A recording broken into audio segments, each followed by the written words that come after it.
โครงการร่วมมือสากลเซมาอึนอุ่นดงเพื่อสภาพแวดล้อมของชุมชนเพื่อการศึกษาที่ดีขึ้นเพื่อมืออื่นที่สดใสได้สนับสนุนงบประมาณปรับปรุงเส้นทางบ้านนาซับเมืองนาไซทองนครหลวงเวียงจันทร์ที่มีความยาว145เมตรกว้าง4.5 เมตรในมูลค่า200 กว่าล้านกีบในนี้ทุนสมทบของประชาชนภายในบ้าน20 ล้านกว่ากีบบ้านนาซับเมืองนาไซทองนครหลวงเวียงจันทร์ได้จัดพิธีมอบหับโครงการปรับปรุงเส้นทางภายในบ้านโดยภายใต้โครงการร่วมมือสากลเซมาอึนอุ่นดงเพื่อสภาพแวดล้อมของชุมชนเพื่อการศึกษาที่ดีขึ้นเพื่อมื้ออื่นที่สดใสซึ่งได้รับการสนับสนุนงบประมาณจากโครงการเซมาอึนดงสาธารณรัฐเกาหลี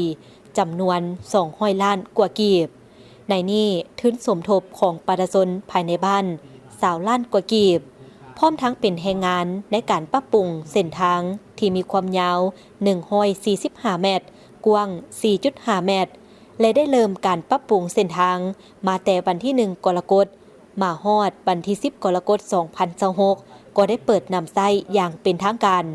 โดยการเข้าร่วมของท่านบุญซูพระวิเศษประธานกรรมการปกครองเมืองนาไซทองท่านหยังเจวอนประธานสมาคมเซมาอึนเมืองซอนลาสาธารณรัฐเกาหลีพร้อมภาคส่วนที่เกี่ยวข้องข้าพเจ้าต่างหน้าให้องค์การปกครองก็จะได้นำพาชี้นำพ่อแม่ประชาชนในการปกปักรักษาเส้นทางดังกล่าวนี้เพื่อนำใช้ให้เกิดผลประโยชน์สูงสุดเพราะว่าเส้นทางดังกล่าวนี้ก็เป็นเส้นทางที่เชื่อมต่อทางลักเข้าบ้านที่มีทางยางแล้วมาจากทางเลขที่13แต่ว่ามันก็บ่ได้เข้าสู่ซอยสู่ชุมชนมื้อนี้ก็ถือว่าโครงการเพิ่นได้มาช่วยเหลือก็เป็นเส้นทางที่ผ่านกลางบ้านผ่านชุมชนอันนี้ก็จะเป็นการประกอบส่วนเฮ็ดให้พ่อแม่ประชาชนไปมาหาสู่กันสะดวกโดยเฉพาะก็แม่นบ้านดังกล่าวนี่เป็นบ้านกสิกรรมก็จะสร้างเงื่อนไขสะดวกในการส่งสินค้าออกไปจำหน่ายภายนอกอันนี้เป็นเงื่อนไขสะดวกอันนึงในการสร้างเศรษฐกิจสร้างท่าแหงให้พ่อแม่ประชาชนในการไปมาหาสู่ครับการช่วยเหลือในครั้งนี้ยังแสดงให้เห็นถึงความสามัคคีและจิตสำนึกในการร่วมกันพัฒนาบ้านของตน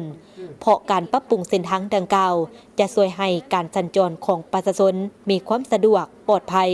และส่งเสริมการขนส่งผลผลิตของประชาชนประกอบส่วนพัฒนาเศรษฐกิจสังคมของบ้านให้มีความก้าวหน้ายิ่งขึ้น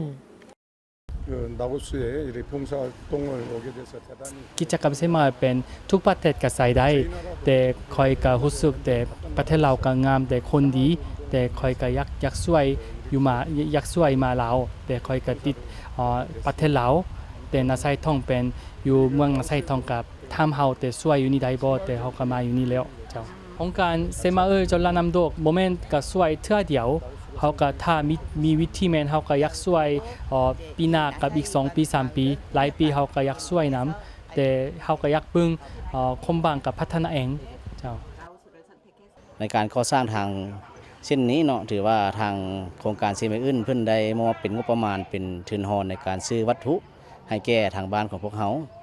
สำหรับทางบ้านของพวกเขานี้ก็คือพ่อแม่ประชาชนภายในบ้านของพวกเขานี้ได้มีส่วนร่วมก็คือได้ออกแรงงานรวมกันภายในบ้านหมดทุกครอบครัวเนาะเพื่อระดมเหื่อแหงนี้เข้าในการก่อสร้างในใช้เวลาอยู่1 อาทิตย์นี้จนกว่าจะสำเร็จเนาะ